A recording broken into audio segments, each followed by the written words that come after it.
All right, hello everyone, and welcome to the Grand Literary Expedition! Get ready because we're about to kick off a great undertaking that's going to challenge your mind and your spirit. So, I want you to think of yourself as the hero of this story. For the next few weeks, you're embarking on a journey. It's not going to challenge you with swords or sorcery, but with your wits, your ability to lead, and some really ancient texts. Your adventure starts right now. So what's this journey actually look like? Well, we've broken it down into three main phases. First, there's the MetaQuest. Second, you'll forge a quest with your new fellowship. And finally, you'll take part in something we're calling the Great Exchange. Let's break down what all that really means. Okay, let's dive into Phase 1, the first trial. You see, before you can team up and join forces with anyone else, you've got to prove yourself first. And the thinking behind this is pretty straightforward, right? I mean, how can we expect you to build a complex literary quest for other people if you've never actually been on one yourself? So think of this first phase as your tutorial level. This is what we're calling the meta quest. It's your first trial, and it's all you, an individual task based on the Epic of Gilgamesh. The whole thing is designed to show you the ropes, to teach you exactly how this quest system works. But, and this is super important, completing this trial is the only key that unlocks the next phase. You finish this, you get your group assignment. All right, so once you've conquered that meta quest, you'll enter Phase 2, forging your quest. And this is where the real collaboration, the real teamwork begins.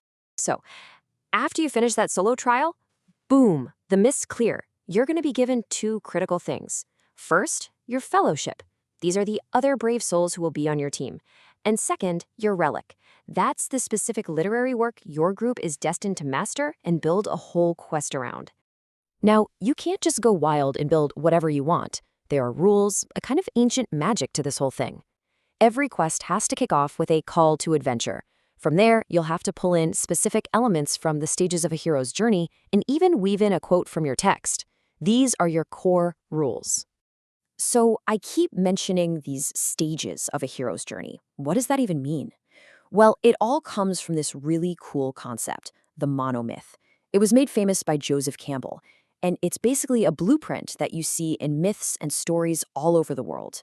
It breaks a hero's journey down into three main parts: the separation, the initiation, and finally, the return.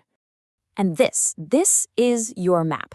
This chart lays out all 17 stages of the monomyth, and it's all organized into those three main acts we just talked about.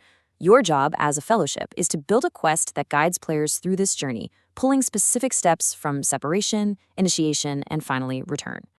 So how in the world are you supposed to organize all of this? Well, that's what this planner is for. Think of this storyboard as your command center.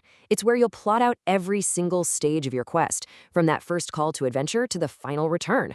You'll detail what players will do, who in your group is responsible for which part, and, this is critical, how each piece links to the next one. Okay, let's get down to brass tacks here. All your group collaboration is going to happen in Boodlebox chat. You'll fill out that storyboard in a shared Google Doc. And please remember this: each part of your quest has to contain a clue that leads to the next step. And the deadline for this planner, Sunday at 11:59 p.m. Don't be late!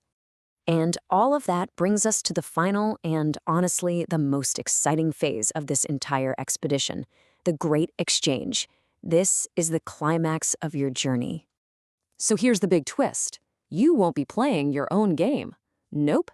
Instead, your fellowship is going to get dropped into a quest created by another group while they attempt to survive all the traps and riddles that you so carefully designed.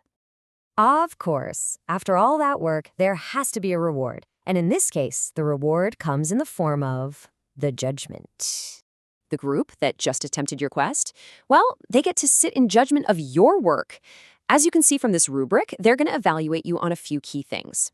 Did you follow the monomyth structure? Were your links and clues clear? Was it creative, challenging, but not impossible? And maybe most importantly, was it fun? And that's the journey ahead: a solo trial, a group collaboration, and a final exchange of wits. So, what makes a story truly timeless? Is it the hero, the journey, or the trials they overcome? You're about to find out. Your expedition awaits. Good luck.